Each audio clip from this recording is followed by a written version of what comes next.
The book of 2nd Ezra, chapter 15, verse 17. A man shall desire to go into a city and shall not be able. For because of their pride, the city shall be troubled. The houses shall be destroyed, and men shall be afraid.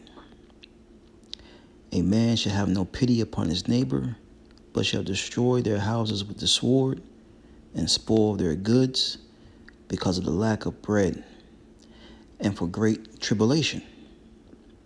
First and foremost, I want to give all praise, honor, and glory to the Heavenly Father's only begotten Son, Yahweh, Bahashem, Yahweh Shai, Bahashem Rakakwadash, double honors to our apostles, elders, the great millstone, teaching us his truth according to the Bible, Rubel. I know Shalom, not a sincere argument throughout the four corners of Europe, pushing this truth through diligence and sincerity and in charity. Now Shalom, all you sincere followers, believers of Yahweh, Bahashem, Yahweh Shai, not just hearers of the word, but doers as well, you men, women, and children, hopefully elect, Shalom. And as you know now, or should know by now, Title 42 has ended. And, Jake is still trying to come over into the great city of America, man. And this is Bible prophecy, all right? It is written about here within 2nd Ezra, the 15th chapter. And this is just the beginning, all right? You're going to see all different types of borders set up, different types of, barriers set up to where people cannot enter into another city. All right, and this is just the beginning of it, man. Well, Title 42 has officially expired, and we are getting new video from the southern border overnight. There's also a new legal battle playing out. Eyewitness News reporter Mark Cota-Robles joins us live in studio with the latest on this, Mark. Yeah, good morning. President Biden had warned of chaos at the southern border, and now we are seeing some of that. Migrants trying to reach the U.S., defying orders to turn back, perhaps with misinformation about what's happening now that Title 42 has expired. We have that new video from overnight. You can see migrants at the border attempting to cross, met by barbed wire and Border Patrol. They're not getting any further. Under new regulations, migrants need to schedule an appointment at a port of entry using a Border Patrol app.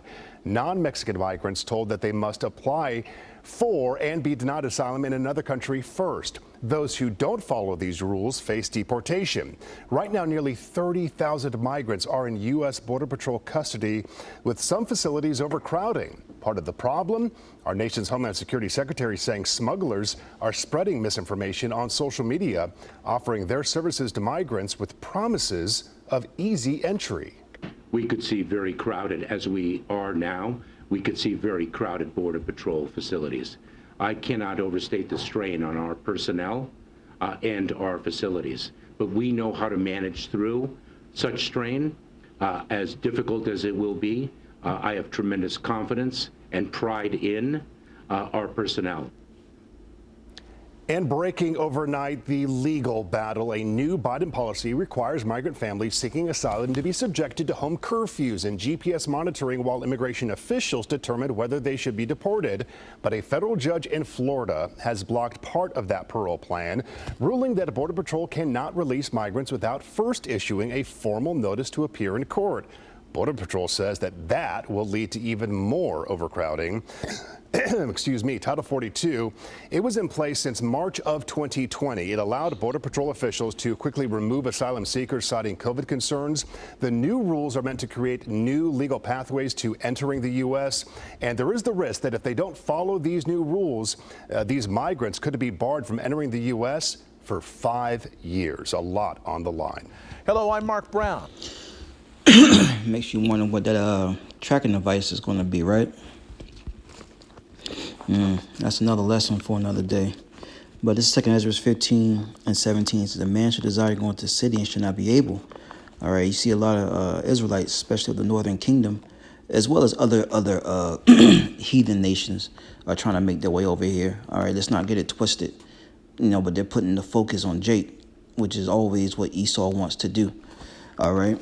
It says, for because of their pride, see the pride, right, is when one turns his heart from his maker, shall the cities be destroyed, and the houses, shall be destroyed, and the men shall be afraid, and a man shall have no pity upon his neighbor, and shall destroy their houses with the sword, and spoil their goods because of the lack of bread and great tribulation. Now, this very well could bring all these things that the Bible is speaking about.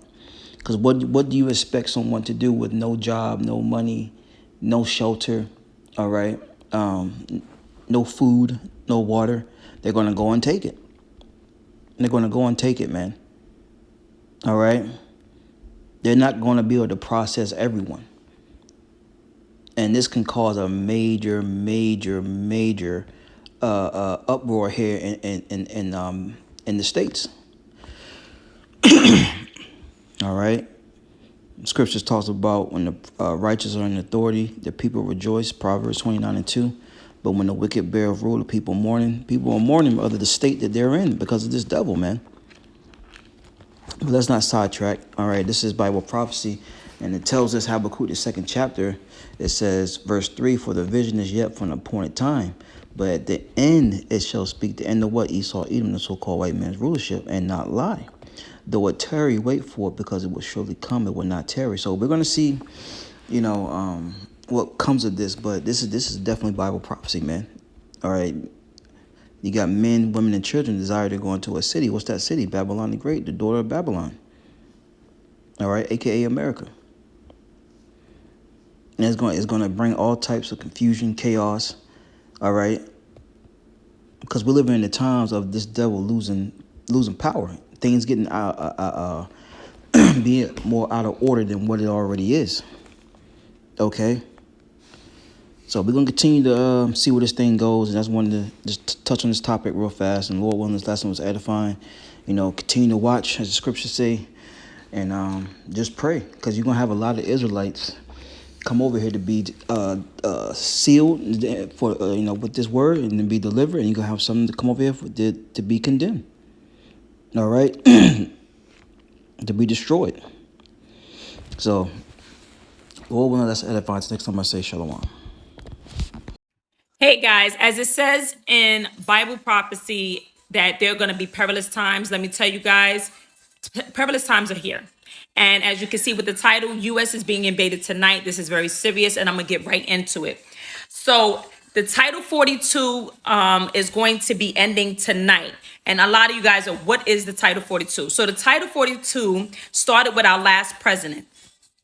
And what's going to happen tonight, Title 42 started during the pandemic from our last president, which stopped the flood of migrants from coming in to the U.S.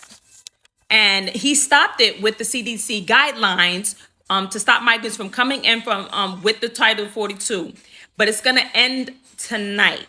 So our last president, stopped the migrants from coming in due to the pandemic so it could stop the spread of the pandemic going into the United States. Now, the Biden administration, they extended it because it was supposed to end months ago, but now it's going to be ending tonight.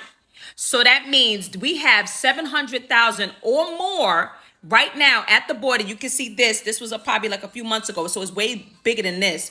And some have already reached El Paso and are sitting on people's lawns right now, camping out, and nobody could touch them. And I'm gonna have my husband explain that as well. So as far as the protection that these migrants have, it's ridiculous. Police, law enforcement cannot intervene, or else they would be breaching some type of law where they're going to be like, oh, we're kidnapped, or the law enforcement kidnapped them. We have 1,500 troops that are going to be taking over the Border Patrol, and it's not to guard the border, it's to help process these 700,000 plus migrants. And I just want to point it out. We don't know where these migrants are coming from. Think about it. Everywhere in the world knows that there's an entrance to the United States through our border in Mexico, here in Texas. And it's not looking good. Right. And I also was able to see that if you look up on Twitter and everywhere, they have white vans that are ready to not only for the National Guards to process them. They are there to process them and then ship them and put them wherever they want to be over the United States. So that means that's going to be us with our U.S. Tax dollars. The taxes are going to go up for us to pay for all these migrants. But not only that, these are going to be gangs, drug cartels. I heard they're getting out of prisons. and they're gonna be coming from different countries. It's not gonna just be one country. And prior to this week, you were able to look at the CCTV footage, like live footage of the borders. It's no coincidence now. You can't look at it. I think this means war, guys. Heads up, you guys be